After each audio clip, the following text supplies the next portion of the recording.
मैं सवेरा। आइए बात कर लेते हैं पेरिस की। प्रधानमंत्री नरेंद्र मोदी फ्रांस यात्रा के अगले चरण में पेरिस जाएंगे। प्रधानमंत्री वहां भारतीय समुदाय से संवाद भी करेंगे। पीएम के पेरिस दौरे को लेकर भारतीय समुदाय में बेहद ही उत्साह है। भारत और फ्रांस के बीच बेहतरीन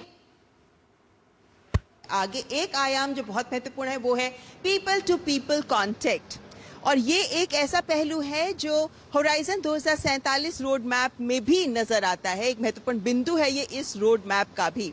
जिस तरीके से भारत और फ्रांस के संबंध पीपल टू पीपल के जरिए भी बढ़ रहे हैं, वो ये भी दिखाता है कि जब आप यहाँ फ्रांस में पहुंचते हैं कि यहाँ भारतीय और भारतीयता दोनों अपनी धमक दर्ज करा रहे हैं।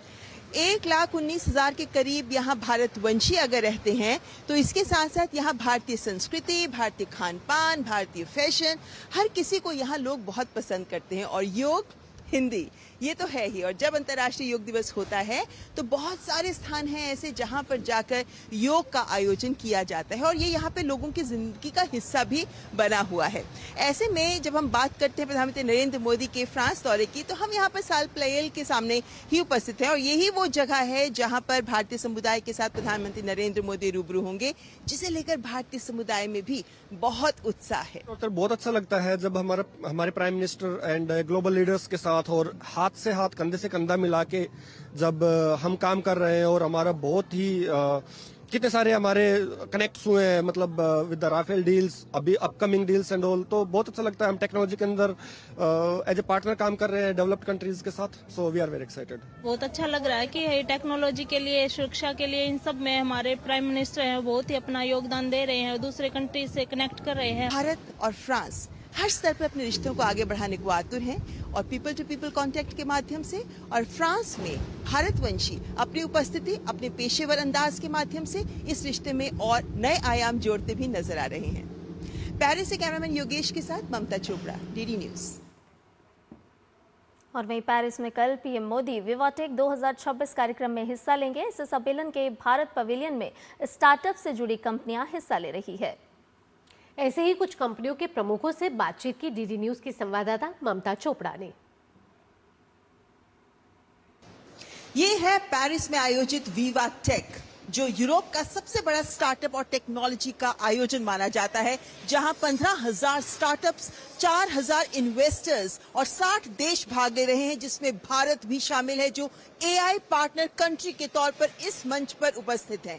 भारत इनोवेट्स की एक जोरदार धमक के बाद अब भारत पहुंचा है विवा टेक में, और यहाँ पर जो स्टार्टअप्स भाग ले रहे हैं हमारे भारत से, वो भी हमारे साथ जुड़े हुए हैं।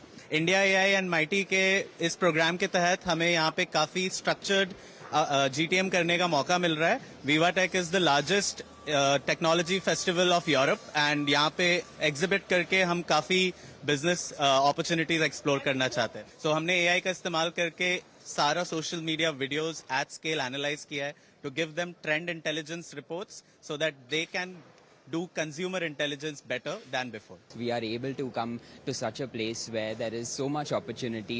तो हम बहुत खुश हैं and we are very excited to make the most of it. So AI के use से और AI के advantages को use करके हम companies के लिए उनके workflows और उनके process को simulate करते हैं। जो मेरा ड्रीम था वो यहाँ फुलफिल हो रहा है कि इंडिया में रहकर हम जो प्रोडक्ट्स बना रहे थे, वो ये जो विशाल मंच हमें मिला है विवा टेक के थ्रू, उसके थ्रू हम पूरी दुनिया को हमारा टेक दिखा पा रहे हैं। तो काफ़ी अच्छा अपॉर्चुनिटी है। हमारे कंपनी का नाम है दातन एंड विसन, एंड हम जो सारे कैमराज लगे हुए हैं पूरी दुनिया में उनको स्मार्ट बना रहे हैं। सो जो कैमराज लगे हैं उनको देख पाना कि क्या चीज़ें चल रही हैं हमारे आसपास, एंड उसके through police, municipal corporation, companies, वो एज ए ह्यूमन बीइंग आप नहीं कर पाओगे क्योंकि आपके पास इतना प्रोसेसिंग पावर नहीं है। एंड खासकर अभी एआई का जो बूम आया है, हम वो एआई का जो लेयर है वो ये कैमरास पे लगा रहे हैं। तो हम इस तरह से बोलते हैं कि आंखें ऑलरेडी है, हम वो आंखों पे एक दिमाग लगा रहे हैं। तो ये है हमारे देश के यंग स्टार्टअप्स जो हमारे देश के युवा का प्रतिनिधित्व यहाँ इस वैश्विक मंच पर कर रहे हैं। कैमरामैन राकेश कुमार के साथ ममता चोपड़ा, डीडी न्यूज के लिए विवा टेक पेरिस से। और इसी खबर पर और भी ताज़ा अपडेट ले लेते हैं। हमारे साथ हमारी वरिष्ठ सहयोगी ममता चोपड़ा जुड़ गई हैं पेरिस से ही। ममता, सबसे पहले आपसे यही जानना चाहेंगे कि विवा टेक 2026, जहां प्रधानमंत्री नरेंद्र मोदी खुद भी शिरकत करने वाले हैं, ऐसे में अगर हम प्रमुख आकर्षण की बात करें तो क्या कुछ खास रहने वाला है? इस पर देखें तो विवा टेक में प्रधानमंत्री नरेंद्र मोदी इसका आधार पहले ही बन चुका है। भारत इनोवेट से, उसके बाद G7 के मंच से और उसके बाद अब विवा टेक पे। जिस तरीके से G7 में प्रधानमंत्री ने AI फॉर ऑल के ही मंत्र को दोबारा सामने रखा, समावेशी AI की बात की है, सबके लिए AI हो, ग्लोबल साउथ के लिए AI हो, इस तमाम मुद्दों को सामने रखा है। यही वो मंत्र है, यही वो बड़ा संदेश है जो हमें विवा टेक के मंच से भी भारत सबको देता नजर आएगा, क्योंकि विवा टेक में भारत AI पार्टनर कंट्री के तौर पर जुड़ा है।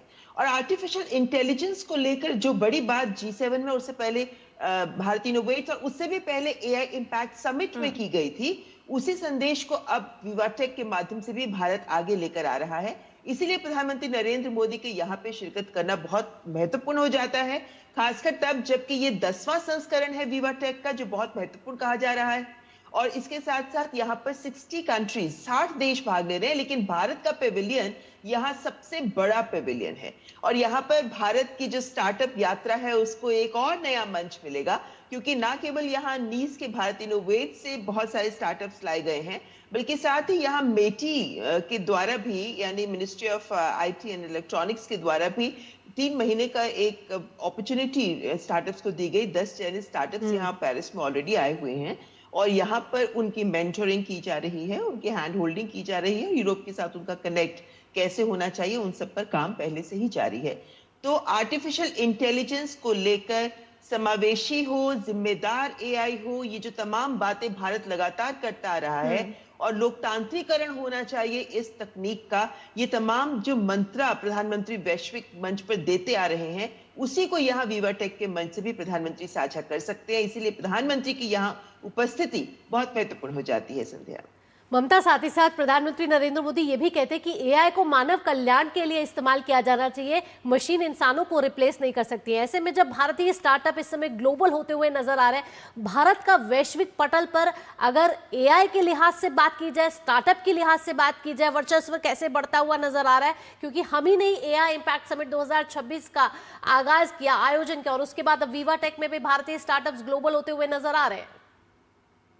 देखिए, यहाँ पर ये समझना बहुत जरूरी है कि हमने फ्रांस के साथ इस साझेदारी को आगे बढ़ाने के लिए फ्रांस के साथ हाथ मिलाया है।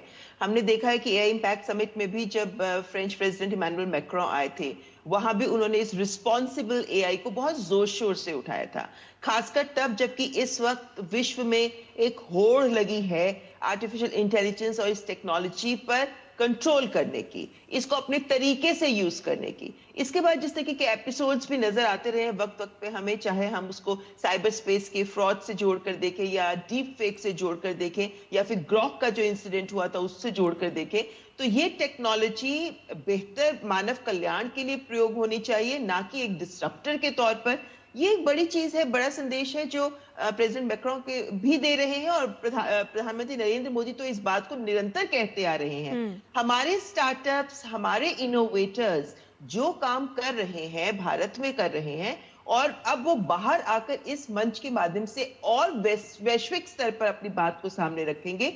वो यहाँ पर इस मंच के लिए, इस मंच के माध्यम से इंपॉर्टेंट इसलिए भी है भावना, क्योंकि यूरोप का पूरा टेक और स्टार्टअप नेटवर्क, उनसे जुड़े जितने 4000 के करीब इन्वेस्टर्स हैं जो विवा टेक में भाग लेने आ रहे हैं, तो इतने बड़ा प्लेटफॉर्म हो जाता है ये। और यूरोप का जो टेक नेटवर्क है उसके साथ जुड़ने का प्रयास, वो यहाँ पर विवा टेक के माध्यम से एक अपॉर्चुनिटी है जो हमारे स्टार्टअप्स को मिल रही है। और हमारे जो स्टार्टअप्स हैं वो बहुत बहुत अच्छा काम कर रहे हैं, उनमें बहुत सारे ऐसे टेक्नोलॉजी लेकर सामने आ रहे हैं जो विश्व में चुनिंदा कंपनियों के ही पास है।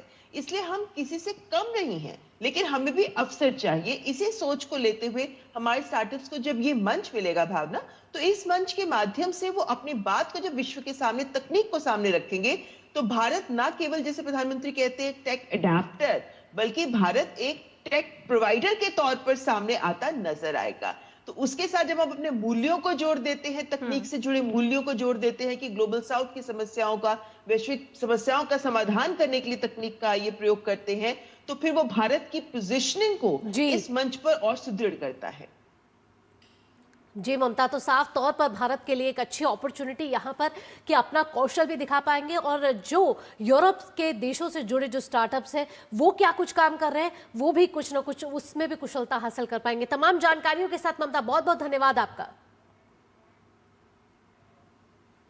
और फिलहाल रुकने एक छोटे से ब्रेक के लिए जल्द हाजिर होंगे।